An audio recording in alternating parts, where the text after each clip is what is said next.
Antony, I saw a very interesting lesson that you give to the fire department people, young people here in Jakarta.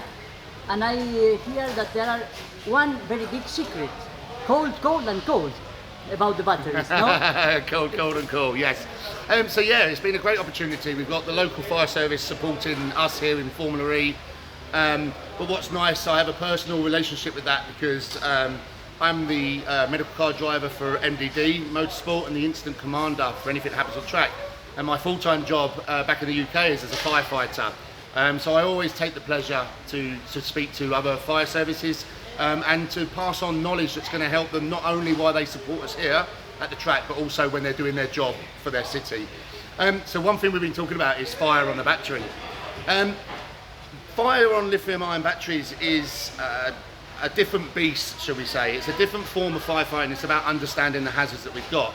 Now, it is a chemical hazard that's going to be mostly going to give us respiratory problems and give us some breathing problems. So the main message I was saying to there is that any smoke that's issuing from the car needs to be confronted by full breathing apparatus to protect the individuals themselves. But then it's also about how we're going to actually put the fire out. So a lot of firefighters learn that things, we have like what we call the triangle of fire. So we have the fuel itself, the thing that's burning, we have heat that goes to it, and we have oxygen. And we have to understand what we're dealing with to know how we best deal with a fire.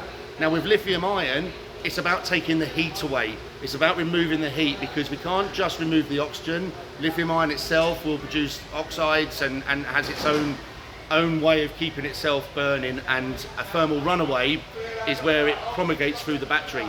So it's about cooling. It is a bit of a hard thing to do because it takes a lot of time, it takes copious amounts of water, but the main trick is if we can start cooling the battery, then we can start reducing the heat, and then that should stop it from moving on to the next cell. Now, it's about understanding how we deal with that fire, but it's also understanding what the engineers do in their own making of a battery. And there's a lot of work that goes into it with Formula E. We're lucky enough that our batteries are constantly monitored, so they're constantly monitored for their heat. So everything is being kept within what we call the safe working limit. So that's one way we manage that. The other way is the design of batteries, the battery technology itself. Know that one hazard is when a cell becomes overheated, and then it has the opportunity to fail and then take other cells with it. So there's technology being made to try and limit that and reduce that. So as I said to the firefighters, the first line of defense is the engineers themselves. They're doing the hard work to stop this from happening in the first place. When it happens for real, for the firefighters, it's about making sure everybody's safe. The smoke is kept away from everybody, and when they're in it, that they've got their full breathing apparatus on to protect their own respiratory system. And then it's about cooling the battery. And as we say, it's the cool. And all we can do is try and reduce the heat of this battery to stop the promulgation of the cells burning through. And for the weather like here, that is very hot and special humidity, is a different treatment, or is it exactly the same than in other places?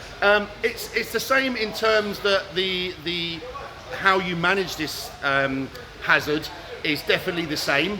But you're right, because the battery internal temperature itself will be already at a higher level. So the teams will work hard to ensure that they keep that cool. They've got cooling systems that they'll put in place to try and manage that heat, the battery heat. And as I say, we're lucky because engineers are constantly monitoring it. So what they'll never do is they'll never let that battery exceed a safe working limit. So, but as I say, if it was to actually catch fire, then the treatment's the same. It's just when something's already hot, you've got to cool it for longer. And now arrived Gen 3. You have opportunity to work on it about technical things, or you? So the Gen 3 was released in Monaco.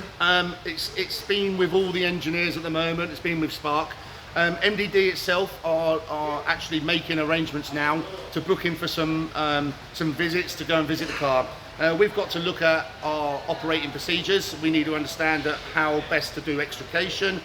So I'm really excited with this next phase. The engineers have all done their bit. I've seen the car, it looks absolutely fantastic. I'm looking forward to get there before Gen 3 starts next season for us to basically put our operating procedures together, understand the battery, and then be in the same place we are now. Thank you very much, Anthony, for these words, because it's very interesting that our public operating motor news know the secrets of the Formula E. Yeah, thank you very much. It's been a pleasure.